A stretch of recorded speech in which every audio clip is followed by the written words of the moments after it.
com qualidade. E o trabalho dele era tão simples, talvez hoje nós não consideraríamos isso que fosse um trabalho, mas ele pregava com tanta firmeza, com tanta ênfase, e ele pregava sobre o arrependimento. Ele pregando aqui no versículo 2, arrependei-vos porque é chegado o reino do céu.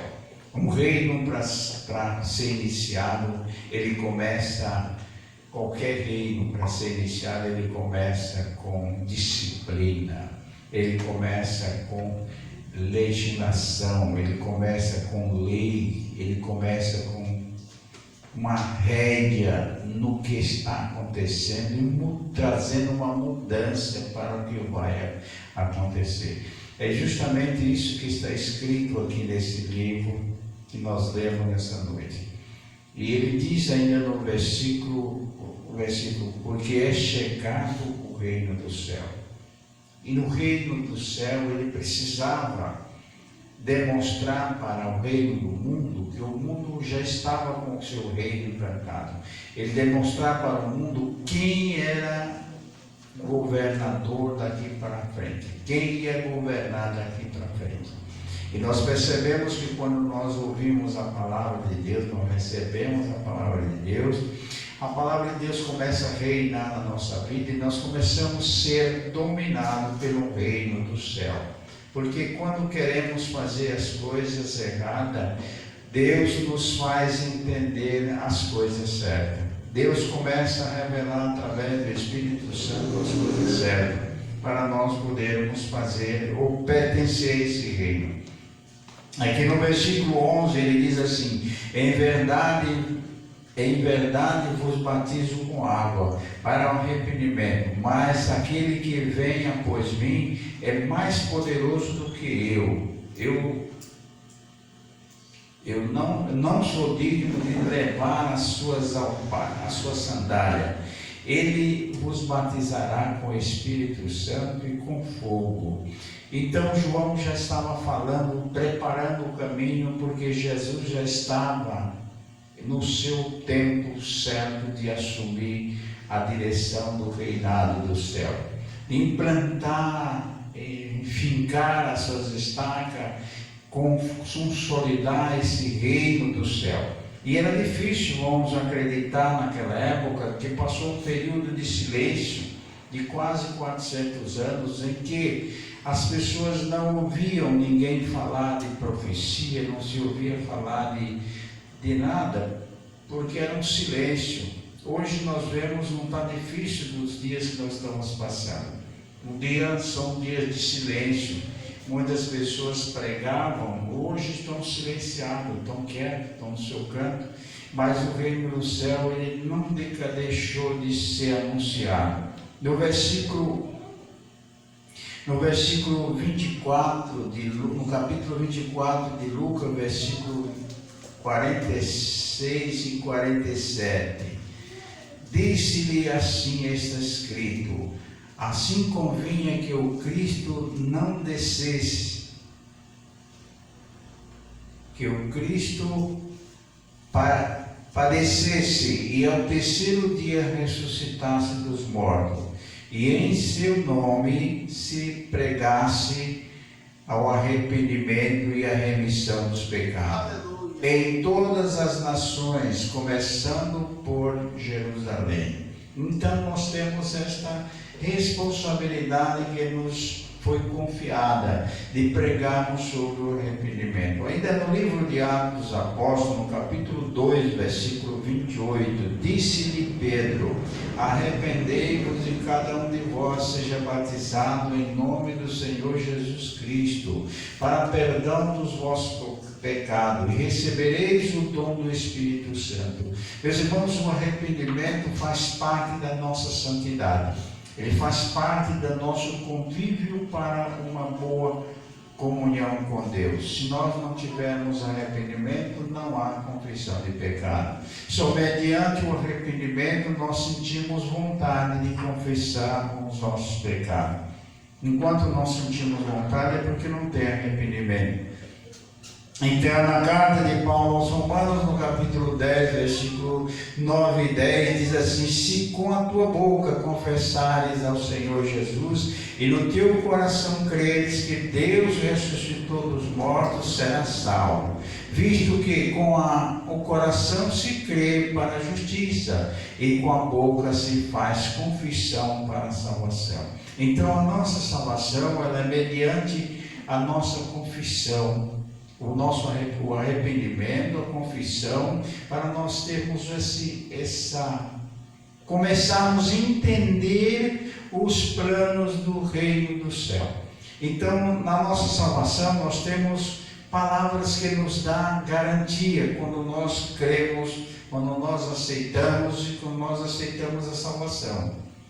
No livro de Isaías, no capítulo 45, verso 22, está escrito assim: olhai para mim e sereis salvos, vós todos os termos da terra, porque eu sou Deus e não há outro. Quando nós encontramos essa versão da parte do profeta falando do próprio Deus, é como se um pai que tem um filho, ele sabe que o filho, ele sabe que ele é seu filho e ele não permite ninguém que se aproxime do seu filho para tentar instruir de outra forma, a não ser da forma que ele instruiu o seu filho. Quando ele tem consciência de que ele instruiu o filho. E muitas das vezes tem pais por aí que nem conhecem os filhos, mas quando tem um pai, ele não aceita ninguém colocar nada no seu filho, nem triscar com o dedo no seu filho. Bom, se nós somos humanos, não aceitamos ninguém pôr a mão nos nossos filhos, se imagine Deus, irmãos, com o cuidado que Ele tem com a sua criatura, com aquilo que Ele criou, com aquilo que Ele instruiu, com aquilo que Ele edificou neste mundo para estar aqui no mundo, dando a Ele uma continuidade do reino do céu. Então, aqui no livro de Mateus, no capítulo 1, versículo 21, ela dará à luz a um filho e lhe porás o nome de Jesus, porque ele salvará o seu povo dos seus pecados. Então, a salvação que Jesus trouxe para nós é salvar-nos do pecado, porque o pecado já havia contaminado o mundo de tal forma, assim como nós vemos um vírus que anda no mundo, contaminando o mundo inteiro. O pecado é pior do que esse vírus, porque todos têm o vírus, todos têm o pecado, mas são poucos os que confessam, poucos os que se arrependem para receber a salvação da parte de Deus. Muitos que fogem até de uma palavra, quando a palavra vem ao encontro dele, que ele se sente condenado pela palavra, ele foge da palavra, ele começa a procurar um subterfúgio para fugir da palavra. Mas quando nós cremos na palavra, nós tomamos como consciência e retornamos dentro de nós para aceitarmos a salvação de Deus na nossa vida.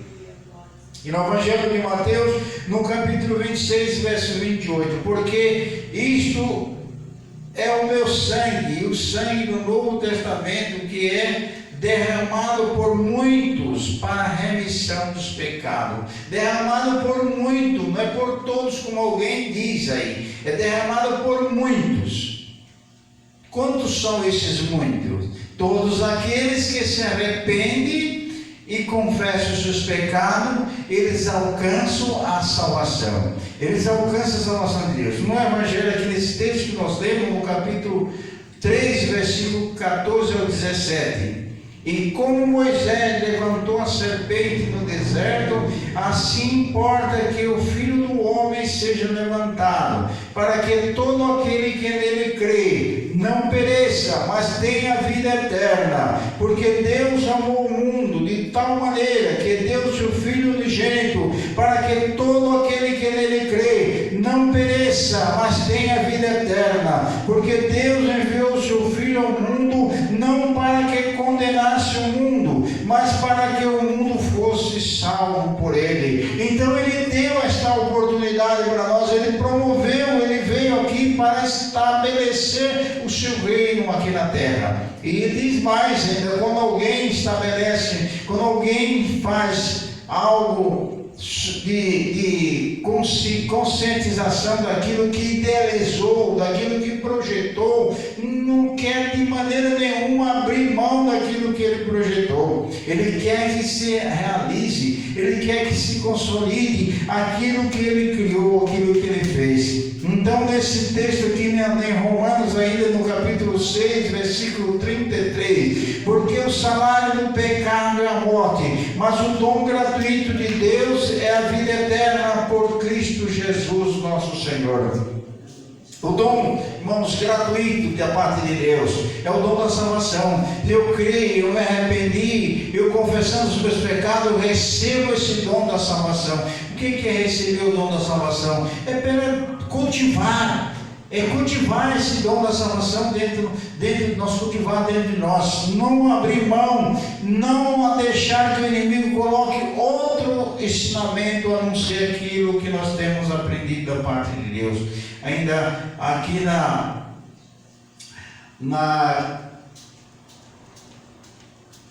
carta de Paulo aos Romanos, no capítulo 5, versículo de 8 ao 11, mas Deus prova o seu amor para conosco em Cristo,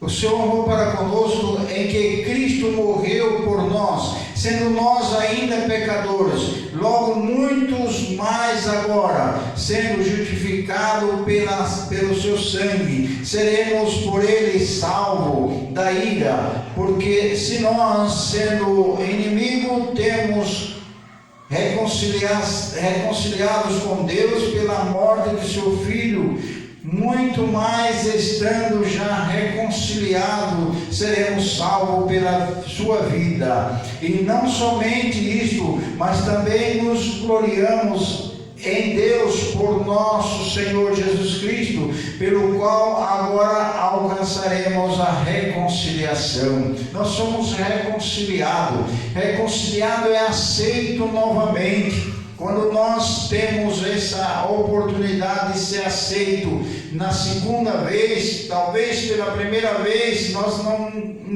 éramos conhecidos, mas agora pela segunda vez nós somos reconciliados, nós somos aceitos, assim como aquele pai que tinha o filho, a parábola do filho pródigo, que o seu filho saiu, e o seu filho bem longe, bem distante, mas o coração do pai estava ligado no filho, ele não via a hora que o filho retornasse. Para todo mundo, alguém podia dizer, ele se acabou, ele morreu, desapareceu, mas o pai tinha convicção que ele estava vivo, o pai tinha convicção que ele um dia ia voltar, e ele via ele vivo, ele via ele voltando, e ele via todos os dias, ele olhava para o caminho, ele olhava para a estrada, e não via a hora dele enxergar, dele avistar o seu filho de retorno. A reconciliação é isso. Quando o seu filho seu filho retornou a casa, e quando ele olhou o seu filho, ele esqueceu toda a ingratidão que seu filho tinha feito, ele esqueceu tudo que ele tinha dado ao seu filho, e abraçou e beijou. Assim é a nossa reconciliação com Deus. Quando nós estamos dispostos a arrepender-se e confessar os nossos pecados, o Senhor nos aceita, Ele lança todos os nossos pecados, todos os nossos erros nas profundezas do mar, e Ele diz que quando eu tento me lembrar disso, eu entro em juízo contigo, mas Ele nos deixa à vontade para nós tomarmos posse da salvação e vivermos como salvo, remido, lavado pelo seu sangue e glorificando o seu nome.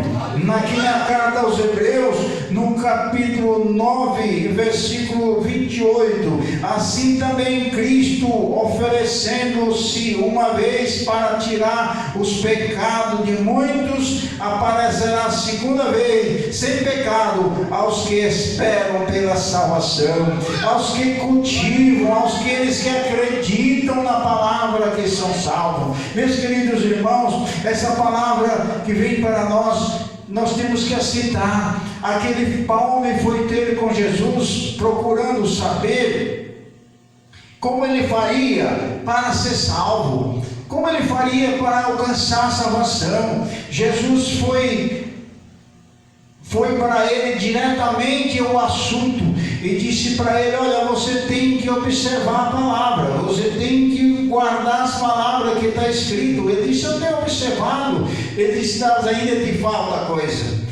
te falta coisa, você precisa dar tudo o que você tem e depois você vem e segue-me. Primeiro, existe uma condição para nós aceitarmos a palavra do Senhor. Ela é colocada para nós uma condição: arrepende-te. Ele quis dizer o seguinte: o teu coração, o teu tesouro está na terra. Se o teu tesouro está na terra, você não tem parte no reino do céu. Você precisa deixar esse tesouro que você está com o coração voltado para a terra e voltar para me seguir. Ninguém segue a Jesus pensando em outra coisa a não ser seguir, olhar diretamente para Ele, acreditar que Ele pode, acreditar que Ele vai fazer, acreditar que Ele tudo pode. E aqui nesse texto nós vemos que Moisés, como disse, que assim como Moisés levantou a serpente, então existia um veneno tremendo, matando, no veneno de cobra, matava os judeus incessantemente. E Moisés orou ao Senhor, e o Senhor ordenou a Moisés que fizesse um símbolo, criasse um símbolo, para que aquele povo pudesse pelo menos olhar para aquele símbolo e se arrepender dos seus pecados. E quando aqueles que olhassem para aquele símbolo iam lembrar que o Deus de Israel, o Deus que fez eles passar por caminhos difíceis e andar por deserto protegido, era o mesmo Deus que poderia salvar ele. E agora com essa palavra que ele recebe, de olhar para a haste com uma serpente, ele recebe a cura do veneno daquela serpente. E o povo começou a respeitar, o povo começou a se voltar para Deus. Então, quando nós recebemos, irmãos, a palavra de bom grado, nós aceitamos a salvação, ele tem uma outra coisa importante para nós. Diz: agora você precisa ser batizado. O que é o batismo? O batismo é um apagamento de tudo que você vinha seguindo para uma mudança de vida diferente. Você vai viver uma vida diferente. Você vai fazer um pacto agora com Deus, renunciando tudo, demonstrando uma nova vida. E no batismo ele diz, sendo, no versículo 16: e sendo Jesus batizado, saiu logo da água, e eis que lhe abriram os céus, e viu o Espírito de Deus descendo como pomba e vindo sobre ele. Então, após o batismo, Jesus demonstrou para nós, deixou certo de que ele aceitava, de que ele concordava, ou a palavra que João estava pregando estava sendo certa. Ele agora aceita a palavra de batismo, ele desce as águas, e quando ele está sendo submergido ao batismo, o Senhor confirma as palavras: este é meu filho amado, este é o que eu prometi, este é o que veio para implantar o reino aqui na terra. E era muito difícil, talvez, para as pessoas acreditarem, mas aqui em Mateus 28, verso 19: portanto, ide e ensinai todas as nações, batizando-as em nome do Pai, do Filho e do Espírito Santo. Quem crê e for batizado será salvo, mas quem não crê está condenado. Meus queridos irmãos, nós temos que pregar, porque se nós não pregarmos, nós somos omissos. Nós precisamos continuar a falar, porque é uma ordenança de Deus. Aqui no Atos dos Apóstolos, no capítulo 8, versículo 12 ao 16: mas como cresce em Filipe, que lhe pregava acerca do reino de Deus e do nome de Jesus Cristo, se batizavam tantos homens como mulher, e creu até o próprio Simão, e sendo batizado ficou de contínuo. Era Filipe, ficou de contínuo com Filipe, e vendo os sinais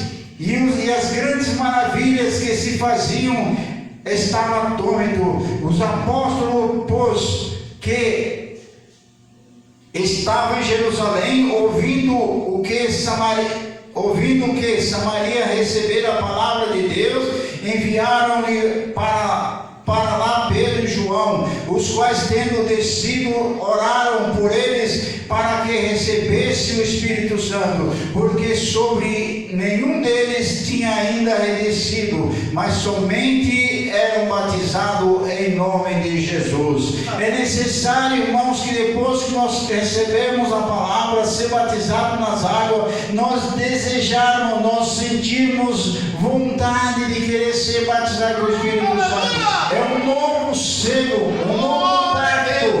Assim como nós recebemos o pacto do batismo nas águas, nós recebemos o pacto do batismo do Espírito Santo. É uma confirmação. Eu creio que Jesus me salvou. Eu acredito que Ele batiza com o Espírito Santo. Se eu acredito, Senhor, me sela, me sela, me sela. Não desista de pedir, de bater, até que receba do Senhor. Em Atos dos Apóstolos, no capítulo 10, versos 47 e 48, respondeu então Pedro: pode alguém porventura recusar a água para que não seja batizado? Estes que também receberam como nós o Espírito Santo, e mandou que fosse batizado em nome do Senhor. Então rogaram-lhe que fosse com eles, ficasse com eles por alguns momentos. Meus queridos irmãos, quando Pedro chegou no lugar onde os irmãos estavam acreditando, aceitavam a palavra, acreditavam na palavra, o número de pessoas convertidas estava grande. Todos tinham sido batizados nas águas. Mas aí Pedro pergunta: você já recebeu o batismo do Espírito Santo? E quem pregava talvez não acreditasse no batismo do Espírito Santo, porque às vezes a pessoa crê, ele ouve a palavra, mas ele não crê que Jesus pode batizar com o Espírito Santo. Para nós dizermos que Jesus batiza com o Espírito Santo, eu preciso ter passado por uma experiência, eu preciso ter vivido uma experiência com o Espírito Santo para dizer com confirmação: eu creio que Ele batiza, eu acredito que Ele pode, eu acredito que Ele faz. E assim eles acreditaram e eles foram batizados com o Espírito Santo. Pedro orando por eles, eles receberam o batismo do Espírito Santo. E aqui no livro de Atos dos Apóstolos, no capítulo 19, versos 3 a 5, portanto-lhe então, em que sois batizados então? E eles disseram: no batismo de João. Mas Paulo disse: certamente João batizou com o batismo de arrependimento, dizendo ao povo que cresce no que após ele haveria de vir, isto é, Jesus Cristo. Os que ouviram foram batizados em nome de Jesus. Graças a Deus, meus queridos irmãos, que até mesmo a palavra do Senhor, ela faz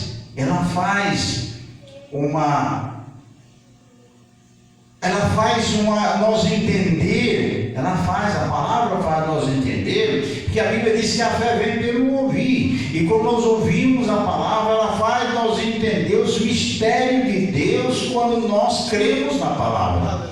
Às vezes não precisamos copiar nada de ninguém, não tampouco copiarmos dos apóstolos que fizeram prodígios e milagres, que nem Pedro, que nem João. Não, mas Ele nos dá a oportunidade de nós entrarmos no santuário do Senhor com confiança e ser usado por Ele no momento oportuno que Ele nos permite. Eu passei por algumas experiências de que Deus me fez ver e sentir coisas que eu nunca vi ninguém fazer e nunca vi ninguém pregar sobre isso, mas o Senhor nos levou a essa experiência, o Senhor nos revelou essa experiência, o Senhor nos fez certificar que Ele é Deus e Ele opera como Ele quer, na hora que Ele quer, no momento que Ele quer e como Ele quer. Não precisa de ajuda, não precisa de jeitinho humano, não, Ele opera no momento que Ele quiser. Ele opera. Não podemos dizer que o Senhor me deu o dom, eu não preciso dizer que o Senhor me deu o dom de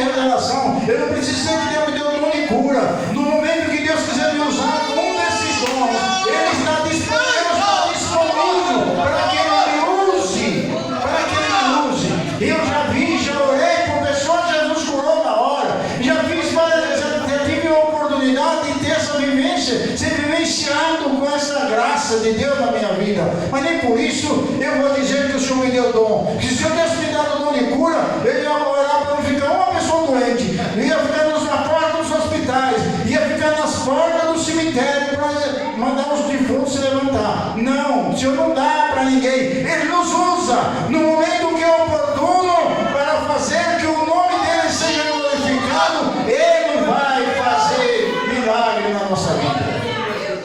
O primeiro milagre que ele faz na nossa vida é nós acreditarmos que somos salvos. Se nós acreditarmos que somos salvos, temos que ter confiança. Temos que ter confiança. Eu sou um salvo, eu sou um discípulo de Jesus. Eu creio nele, eu sei que ele pode, eu sei que ele tem, eu sei que ele supre, e eu vou acreditar plenamente na palavra do Senhor. Meus queridos irmãos, não tem uma coisa melhor para nós sermos renovados na nossa vida, do que nós falarmos de Jesus. Porque quando nós começamos a falar de Jesus, ele começa a nos dar graça, ele começa a nos dar sabedoria. Ele diz: abre a tua boca que eu darei palavra. A palavra não é minha, a palavra é do Senhor. Ele tem, ele pode, ele tudo faz quando nós confiamos e acreditamos nele. Meus queridos irmãos, eu poderia falar muito mais para os irmãos, que após o batismo, o Senhor faz nós conhecermos os mistérios da sua palavra. Vem o mistério da cura, que nós orar pelas pessoas que Jesus curar. Depois vem o batismo com o Espírito Santo, uma outra experiência, e depois nós começamos a acreditar na segunda vinda de Cristo, porque o reino foi implantado, o reino está funcionando aqui na terra, e eu preciso saber que o Pai está voltando para tomar conta, para assumir e prestar conta comigo, que eu estou com essa responsabilidade. Eu agradeço por Deus ter nos concedido esta oportunidade. Nós estamos falando a palavra de Deus. Que Deus abençoe os nossos ouvintes em nome de Jesus.